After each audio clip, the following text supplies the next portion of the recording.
Bismillahirrahmanirrahim. Assalamualaikum warahmatullahi wabarakatuh. Kepada Allah kita bersyukur, dan kepada Nabi-Nya Muhammad SAW kita bersalawat. Jadi pada video kali ini merupakan salah satu tugas dari mata kuliah manajemen hubungan sekolah dengan masyarakat. Sebelumnya saya ingin memperkenalkan diri. Perkenalkan, nama saya Muhammad Hasbi dengan NIM 86231195152. Alamat saya di Bajoe. Saya merupakan anak ketiga dari 4 bersaudara. Prodi saya Manajemen Pendidikan Islam semester 5 kelompok 7 tahun 2019. Jadi di sini saya akan menjelaskan materi singkat terkait manajemen hubungan sekolah dengan masyarakat. Sekolah dan masyarakat adalah lingkungan hidup yang tidak dapat dipisahkan. Sekolah sebagai tempat belajar, sedangkan lingkungan masyarakat merupakan tempat implikasi dari proses pendidikan dan pengajaran yang didapat dari sekolah. Dan dapat dikatakan bahwa sekolah merupakan bagian daripada masyarakat itu sendiri. Sekolah selalu dikaitkan dengan gunanya bagi peningkatan hidup dan kehidupan di masyarakat. Masyarakat memiliki salah satu pemilik sekolah untuk mendukung dan berpartisipasi dalam meningkatkan pendidikan di sekolah. Sekolah dan masyarakat mengadakan kontrak yang sangat erat dan harus dilakukan secara kontinu berkelanjutan. Hubungan sekolah dengan masyarakat pada hakikatnya merupakan suatu sarana yang sangat berperan dalam membina dan mengembangkan pertumbuhan pribadi peserta didik. Hubungan sekolah dengan masyarakat bertujuan antara lain untuk memajukan kualitas pembelajaran dan pertumbuhan anak, memperkokoh tujuan serta meningkatkan kualitas hidup dan penghidupan masyarakat, mengarahkan masyarakat untuk menjalin hubungan dengan sekolah.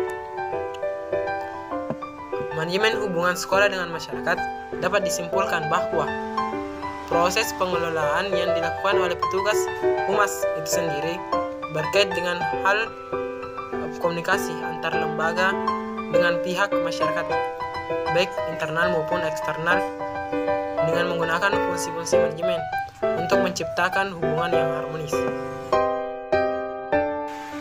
Jadi selanjutnya kita membahas mengenai fungsi manajemen hubungan sekolah dengan masyarakat. Manajemen hubungan sekolah dengan masyarakat difungsikan untuk mendukung dan memelihara jalur bersama bagi komunikasi, pengertian, penerimaan, kerjasama antar sekolah dengan publik. Jadi hubungan masyarakat dapat didefinisikan sebagai komunikasi dua arah secara timbal balik antara sekolah dengan masyarakat dalam rangka mendukung fungsi dan tujuan manajemen dalam meningkatkan pembinaan dan memenuhi kepentingan bersama. Jadi di sini kita akan bagi menjadi beberapa fungsi. Yang pertama, planning, perencanaan. Perencanaan dilakukan untuk memperoleh hasil yang maksimal dalam melaksanakan sebuah kegiatan. Maka dari itu, perencanaan adalah modal awal dari kegiatan humas agar bisa terarah dan tercapainya sebuah tujuan yang diinginkan. Kegiatan humas dilakukan didasarkan pada adanya kesadaran bahwa sekolah memerlukan kerjasama dan partisipasi masyarakat. Kesadaran itu diaplikasikan ke dalam sebuah usaha untuk menjalin komunikasi dengan pihak luar sekolah. Upaya sekolah untuk menjalin komunikasi dengan masyarakat sehingga masyarakat mau bekerja sama dan berpartisipasi dalam penyelenggaraan pendidikan. Ini merupakan langkah awal dari upaya menjalin komunikasi dengan masyarakat tersebut. Menentukan apa saja kegiatan humas ke depannya. Untuk merencanakan sebuah program kegiatan, kepala sekolah bersama wakil kepala sekolah harus menginformasikan hasil kepada semua guru, karyawan sekolah dan siswa agar tetap dapat bersinergi dalam menjalankan hasil perencanaan hubungan sekolah dengan masyarakat. Kedua yaitu pengorganisasian. Pengorganisasian adalah penyusunan atau penempatan orang-orang dalam suatu kelompok kerjasama dengan maksud menempatkan hubungan antara orang dalam kewajibannya atau tanggung jawabnya masing-masing. Tugas yang akan dijalankan oleh setiap orang atau individu dalam kegiatan humas ini memiliki porsi dan tanggung jawab masing-masing, sehingga tidak dapat tumpang tindih dalam pelaksanaannya.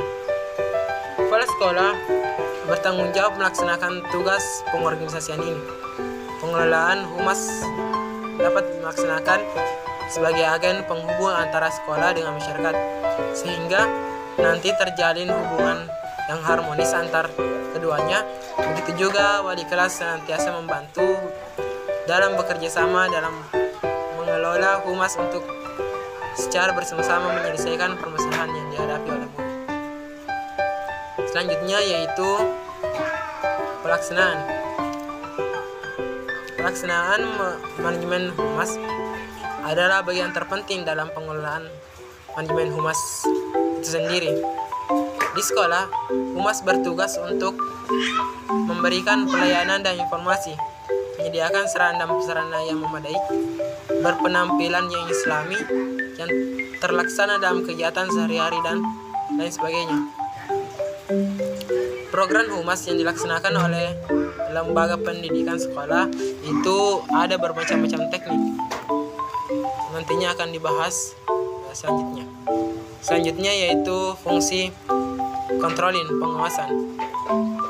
Pengawasan pada kegiatan humas terkhusus di lembaga pendidikan dilakukan untuk mengetahui program yang telah dilaksanakan atau yang belum terlaksana selama proses kegiatan berlangsung, sehingga semua perencanaan yang dilaksanakan dapat terlaksana dengan baik karena ada proses pemantauan dan perencanaan yang telah dirumuskan, sehingga tidak ada yang akan tertinggal untuk dilaksanakan. Pengawasan dikaitkan dengan upaya untuk mengendalikan dan membina upaya mutu pendidikan itu sendiri. Melalui pengawasan yang efektif, roda organisasi dan mutu pendidikan akan dapat dikendalikan dan dilaksanakan dengan lebih baik. Selanjutnya, fungsi yang terakhir yaitu evaluasi. Evaluasi dilaksanakan oleh kepala sekolah sebagai pemimpin pendidikan tertinggi di suatu sekolah. Namun pada pelaksanaannya juga melibatkan berbagai pihak baik dari komite sekolah maupun stakeholder sekolah. Pelaksanaan evaluasi hubungan sekolah dengan masyarakat dapat dilakukan dengan dua kriteria. Pertama, berdasarkan efektivitasnya, yaitu seberapa jauh tujuan yang telah tercapai. Misalnya, apakah memang masyarakat sudah merasa terlibat dalam masalah yang dihadapi sekolah, atau apakah ada perhatian terhadap kemajuan anaknya di sekolah, dan lain-lain.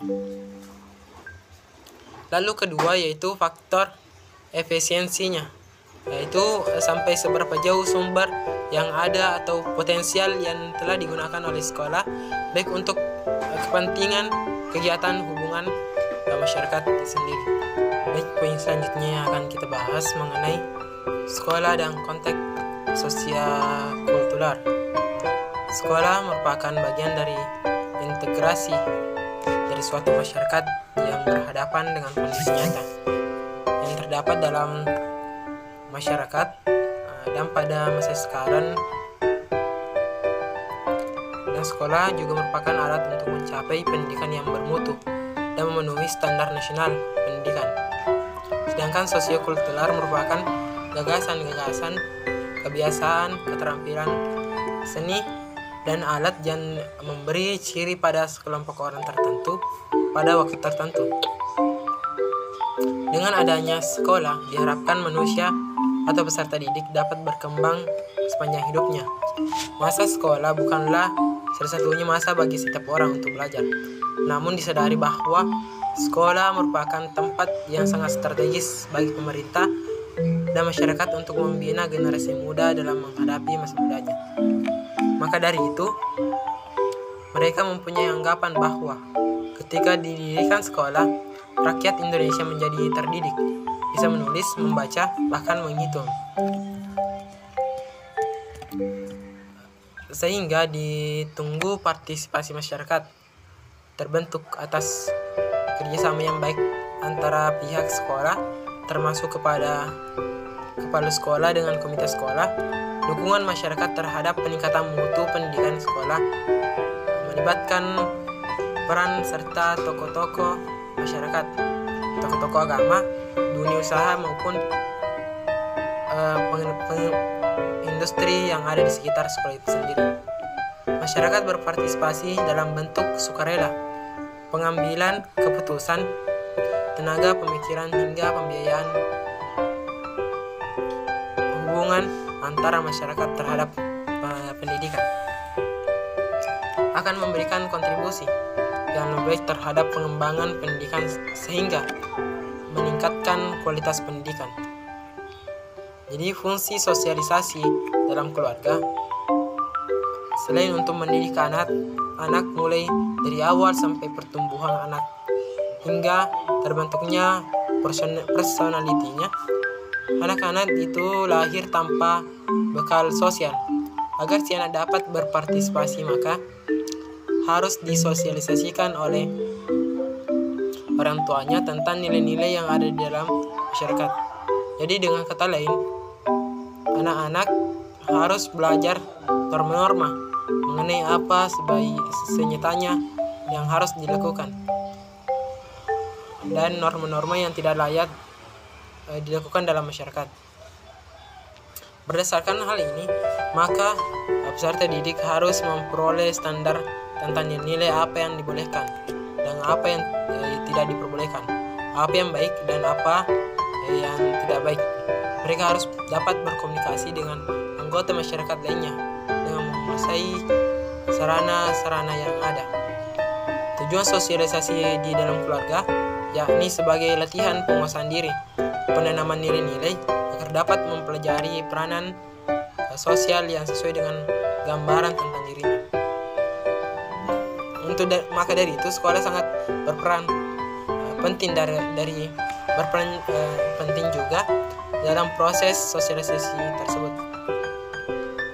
Sebagai agen sosialisasi, sekolah berupaya dalam mengatasi kendala yang terjadi di sekolah seperti pembentukan moral siswa agar sesuai dengan apa yang diharapkan dan tidak melenceng dari visi misi sekolah.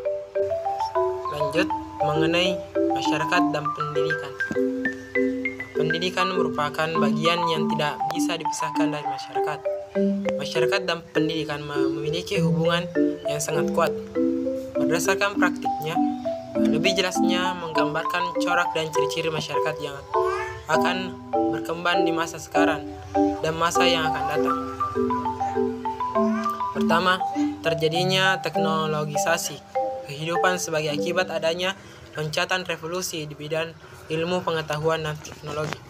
Kedua, kecenderungan perilaku masyarakat yang lebih fungsional, di mana hubungan sosial hanya dilihat dari sudut kegunaan dan kepentingan semata. Ketiga, masyarakat padat informasi. Keempat, yaitu kehidupan yang semakin sistemik dan terbuka, yakni masyarakat yang dipenuhi berjalan dan diatur oleh sistem yang terbuka. Dilihat dari segi filosofis, pendidikan yang maju dan modern hanya akan ditemukan di dalam masyarakat yang maju dan modern pula.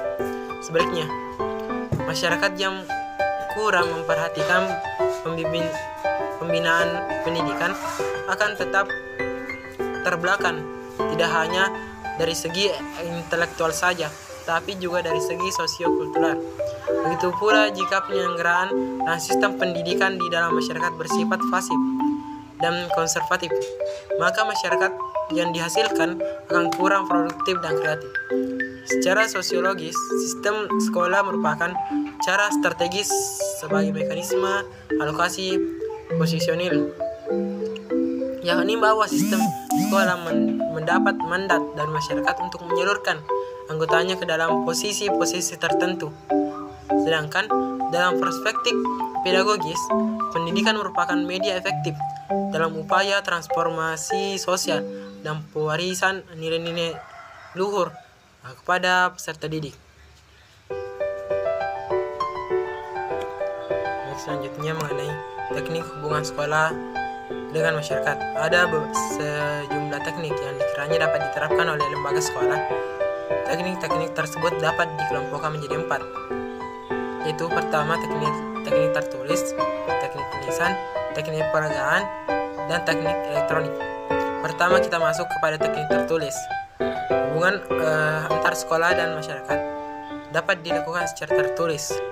Cara tertulis ini dapat digunakan antara lain pertama, yaitu buku pada permulaan tahun ajaran.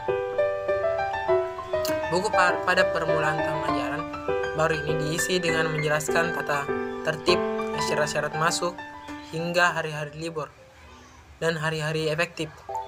Kemudian buku tersebut ini dibagikan kepada orang tua murid. Kedua, cara menggunakan pamflet.